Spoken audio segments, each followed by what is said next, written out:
Hi friends, welcome to the Bible Project Daily Podcast. And the project is to work through the whole Bible, chapter by chapter, verse by verse, over however many years it takes. 5 years we estimate. If you're joining us for the first time, then why not consider committing to go on this journey with us and maybe go right back to the beginning. It'll mean playing catch up for a while, maybe listening to more than one episode a day. But what an amazing journey it will be, and I really believe you'll benefit by making the choice to make the study of the Bible as part of the rhythm of your daily life. It's also worth mentioning, if you're new to this, that there's a full transcript, copyright free, for you to use in whatever way you want, available in the episode notes section of any audio version of this podcast. The main podcast itself, the audio version, which over 98% of people is how they access this teaching, is hosted on Buzzsprout. But of course, you can access this stuff through whatever platform you happen to be used, whether it is Spotify, Apple Podcasts, Google Podcasts, or even Amazon, or any of the podcast directories, in fact. I'm more than happy for you to use these resources to prepare your own material, or just use them for your personal devotional time, whatever you feel is helpful for you. But anyway, that's it for today. Thank you so much for joining you.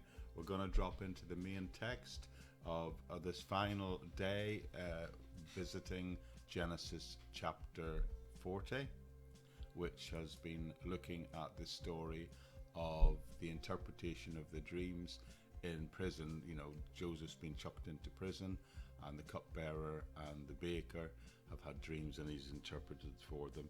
And we've been looking at from the perspective of how to deal with discouragement.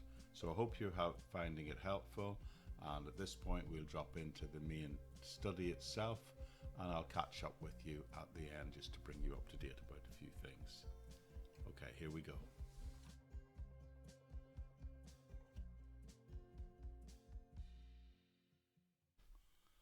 Okay, friends, here we are back in this dungeon of despair and discouragement with Joseph. He was thrown into a pit by his brothers physically, and now he's spiritually in a bit of a pit, trapped in prison alongside this baker and this butler, the cupbearer. So what we've been doing as we've been going through this part of the message these last couple of days is to just basically see this story where simply this cupbearer and the baker, they've been thrown into prison alongside Joseph, and they've had dreams, and Joseph has interpreted those dreams.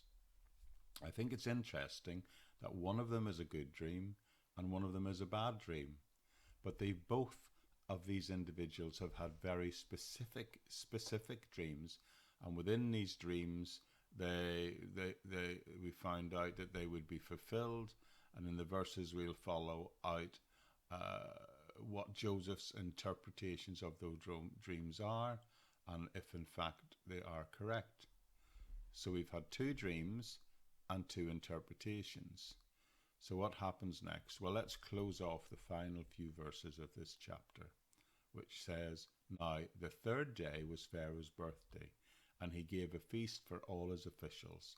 He lifted up the heads of the chief cupbearer and the chief baker in the presence of his officials, and he restored the chief cupbearer to his position, so that he once again put the cup into Pharaoh's hands.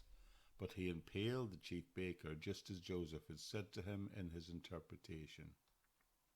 The chief cupbearer, however, did not remember Joseph. He forgot him." Okay, that's the close of this part of the story of the life of Joseph. And this part of this story is pretty self-explanatory, isn't it? It's Pharaoh's birthday, and apparently that inspires him to throw a feast. And where there's a feast, he's going to need to make use of his chief baker and his cupbearer again, of course.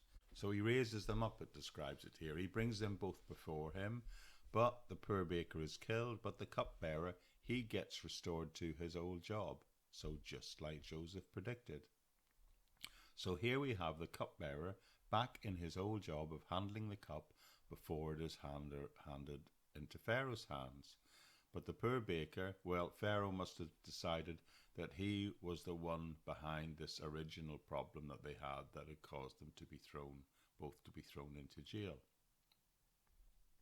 However, the point for us to notice is that Joseph has interpreted these two dreams exactly right.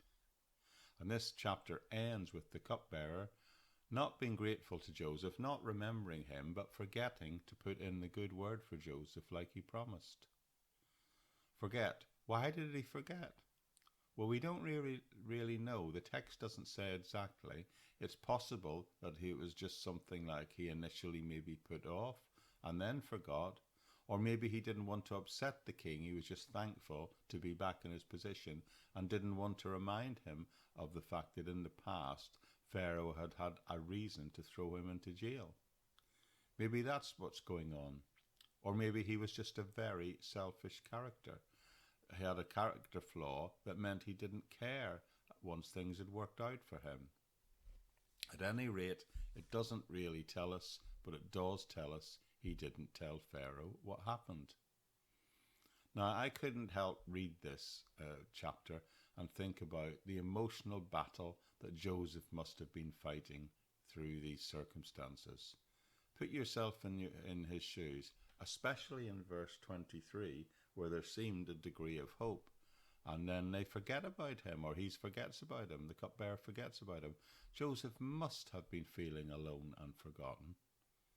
I have heard accounts of stories, friends, some first-hand, where people have attempted to take their own lives. They've attempted suicide because, as they described it, I quote, "I just felt nobody cared about me."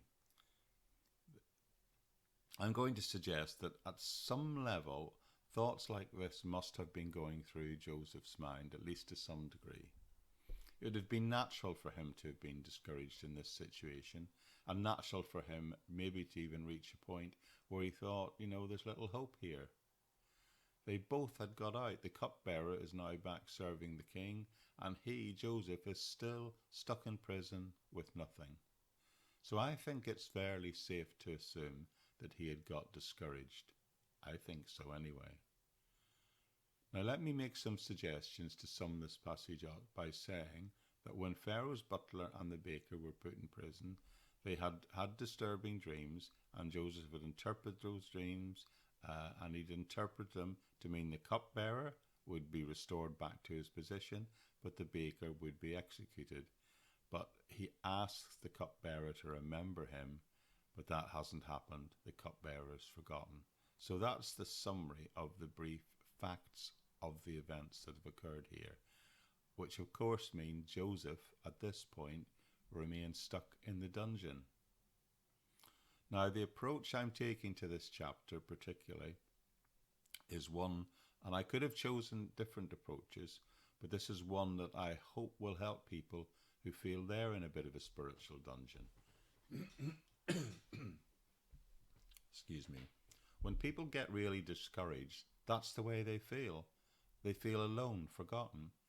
A popular expression to describe the state of mind is to say, we're in a bit of a pit. Maybe you've been there. I talk to people all the time that feel that way. So let me make a couple of suggestions that I believe we can extrapolate out of this passage. Ideas that are based on the passage, and ideas and things that we can see that I believe might help us if we're being drawn into that frame of mind. There are other suggestions I could make, and in fact there are other really helpful passages in the Bible that I believe can help deal with discouragement. But I do believe that within this chapter there are two things that we can directly lift out from this passage. One is, when you're in the dungeon of discouragement, when you're feeling you're in the pit, use whatever gifts and opportunities you have to serve others. Don't just sit there and soak in your own sorrows. Do something. It's very important that the faithful do whatever it is that you have been gifted to do, and to continue doing it to the glory of God. Now, if you're not in work and you really feel that you need or should have a job, then your full-time job should be looking for a job. That's your job now. Now, what I like about that is, I like about what I see here is it's saying to us, don't just sit there in your sadness. Do something. Use the gifts that God has given you. Now, if you can't do that through your work, then find ways of doing it by supporting other people. Maybe even consider volunteering until you can find gainful employment. Now, please, friends, don't think I'm saying this from some political perspective. I'm purely approaching this from a spiritual and a mental health perspective. Furthermore, the other thing we can draw out of it is that any difficulties we may be going through, I believe the Bible says that we can try and count on them as an opportunity to learn something more about God and learn something more about ourselves. Now, I know this isn't an easy thing to do, particularly when you feel trapped in a negative cycle, but it's really, really important that you try your best to take this approach. The book of James in the New Testament tells us that pure and powerful religion before God the Father is that you visit orphans and widows in their problems. Using widows and orphans obviously is an obvious example of people who are in need. So it's not the just widows and orphans, it's people who are most vulnerable in society, anybody who's struggling, in fact. Now, I've always found this fascinating and very helpful in my own life, certainly, and I've seen it being helpful in the lives of other people, that when you're in trouble, if you just go help other people, go find someone and help support them, then things really start to feel better for you. Don't just sit there, do something, I believe this passage is telling us. And that's what Joseph does here. And he ends up being of service to these two guys in prison. Now, granted, he gives good news to one and bad news to the others, but this was his gifting and this was his opportunity to use it, so he did. And he did that even whilst he was in prison. That's what I've got out of the story. He could have become very, very sad, more and more bitter, maybe even what we would today call depressed. But what he did is he did what he could do in that situation. Now, I've given this advice to other people and they've come back and tell me that things have really improved for them. Not necessarily in their personal circumstances that they're facing, but certainly in their attitude to everything and their attitude to life in general. I remember one outstanding case which particularly sticks in my mind, when a guy I knew had got to a situation where he had got so discouraged, he told me that he had once been on the verge of suicide. But I also remember him telling me that a woman came to him and said, right now, today, go and do something that helps somebody else, and do it today. And he said he did that. He dragged himself up and he went out and he did something, and he said that really helped, and it really helped immediately. He stopped dwelling on himself and instead focused on the immediate moment of someone helping someone else, on their immediate needs, and helping them feel a bit better or about their circumstances, practically alleviating the circumstances that they were trapped in. And he said he immediately began to feel better about himself. So that's my suggestion, friends. Do something. Use whatever opportunities you have, whatever giftings you have, whatever opportunities are presented to you to go and help someone else. And if what you're going through is difficult, if it's even a negative thing, then go and find someone else who may be going through a similar sort of thing or even the same thing, and try to encourage them and share your experience with them. The Bible teaches that before God can trust us with positions of great responsibility, God desires to use our capabilities and for us to demonstrate unwavering faith in the midst of discouraging situations. Those who faithfully use the abilities that God has given them, even in discouraging circumstances, will be given more and more opportunities to serve. God will give you more and more opportunities to serve and use your gifting in service of Him. So when you're discouraged, don't just sit there, do something. And particularly whatever gifts that you have been given and whatever opportunities you have, jump in and do something, but do it and credit the Lord for your motivation in doing so. I have another suggestion. When you're in the pit, when you're in the dungeon of discouragement, I believe this passage tells us to be patient, because we don't really ever know what God is doing and how God is working providentially around us.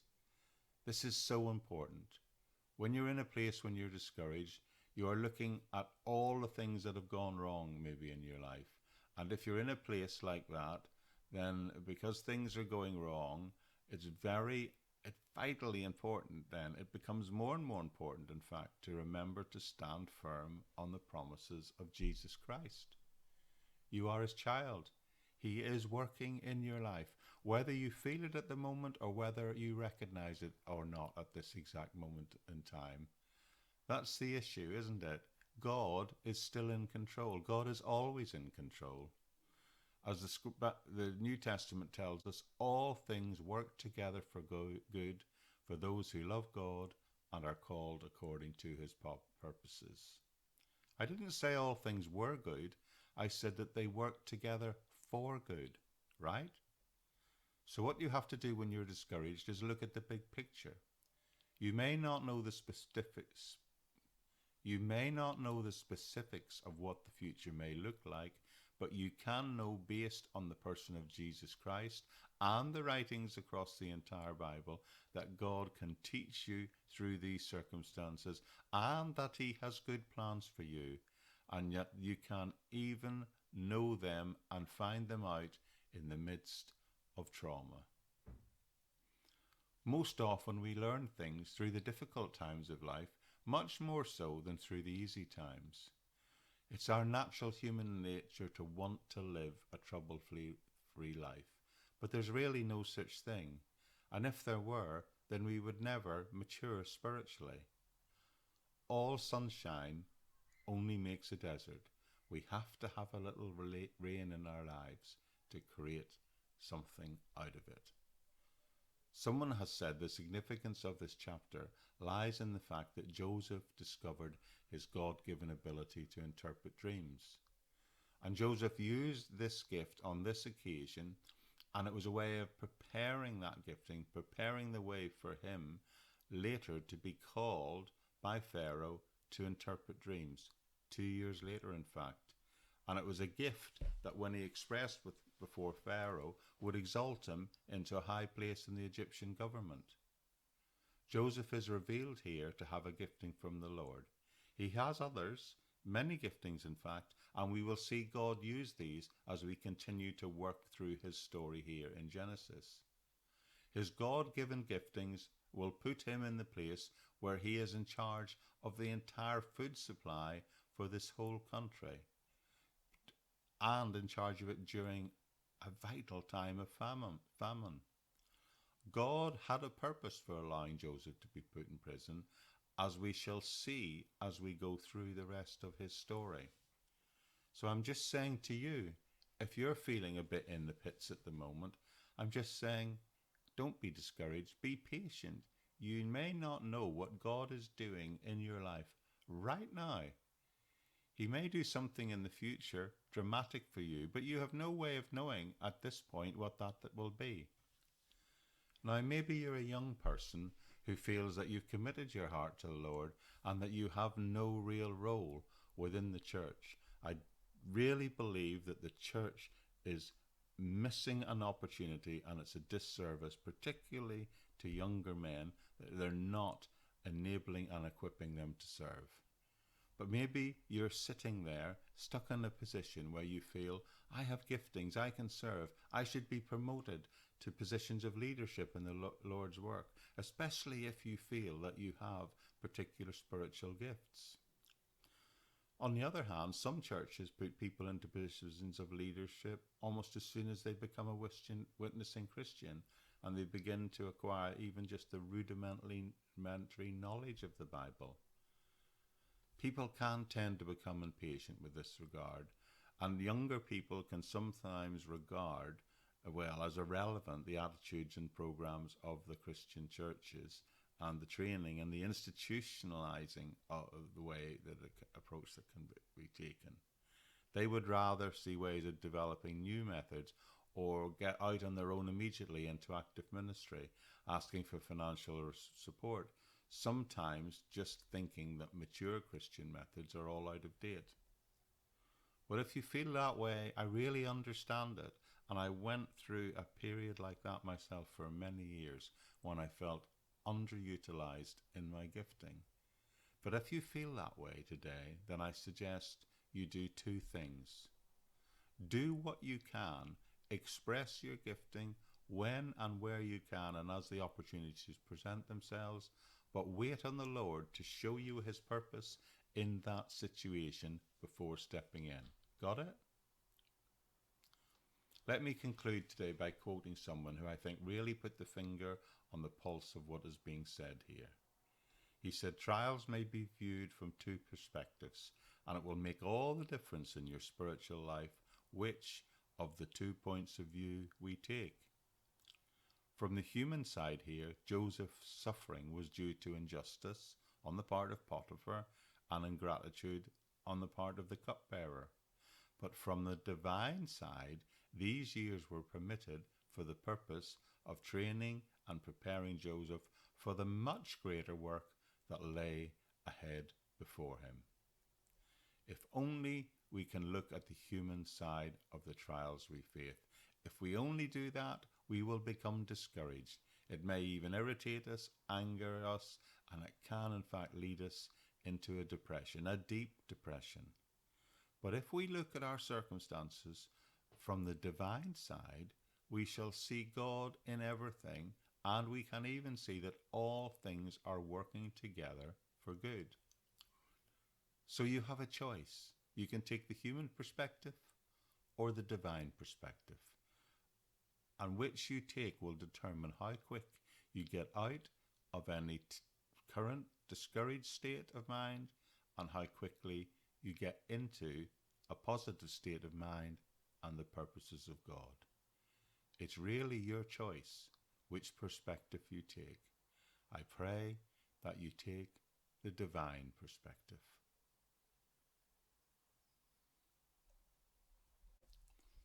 Okay, friends, that's it for today. I'd like to remind you that you've the ability to access lots more teachings, as well as some long-form Bible studies, alongside some discipleship courses that I'm putting all of those resources on my Patreon website starting in September. So if you've ever thought about nurturing any of these giftings that you feel that you have, and we've been talking about today, the first discipleship course I'm putting on is one that will help people prepare expository preaching messages. It's also the place where I put talks that I do when I've been asked to as a guest at a church or even to speak in a secular environment. All of that is available through my Patreon website. By becoming a patron and partnering with this work, you're enabling it not only to go on the internet for free, but to stay on the internet for free.